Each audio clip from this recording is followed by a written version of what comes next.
2016. gada 12. klases valsts eksāmena matemātikā ātrie uzdevumi par trigonometriju.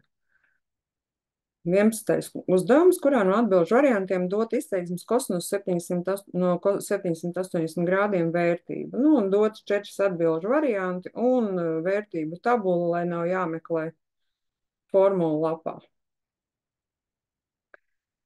780 grādi. 780 grādi, tas nozīmē, ka mūsu vienības riņķis tiks apbraukts vairākas reizes.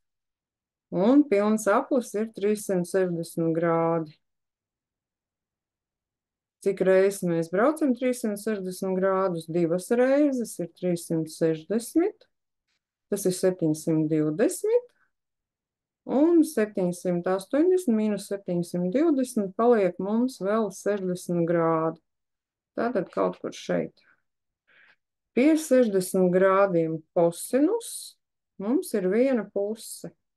Un to arī atzīmējam. Tālāk viena no vienādojuma kosinus no x vienāds ar mīnus viena pusi saknēm ir. Šāda atbilde mums tabuliņā nav dota. Skatīsimies formulu lapā, jaunajā formulu lapā skatīsimies.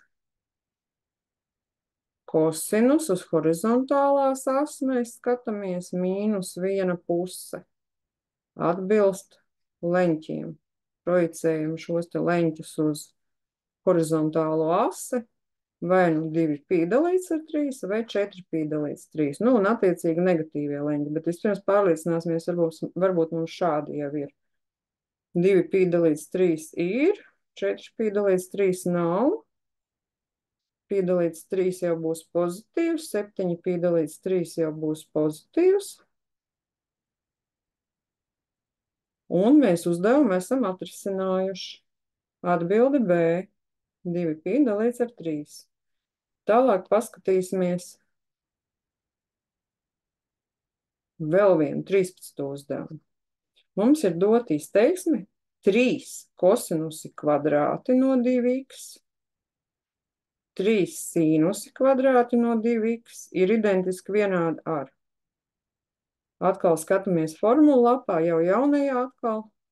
Un šī te formuliņa īsnībā nozīmē, ka ja mēs šeit piereizinām pamatidentitāti, vienalga kādu skaitli, tad rezultāts, bet viņiem jābūt vienādiem, tad rezultāts ir šis te skaitlis. Vairs ne 1, bet 3 mūsu gadījumā.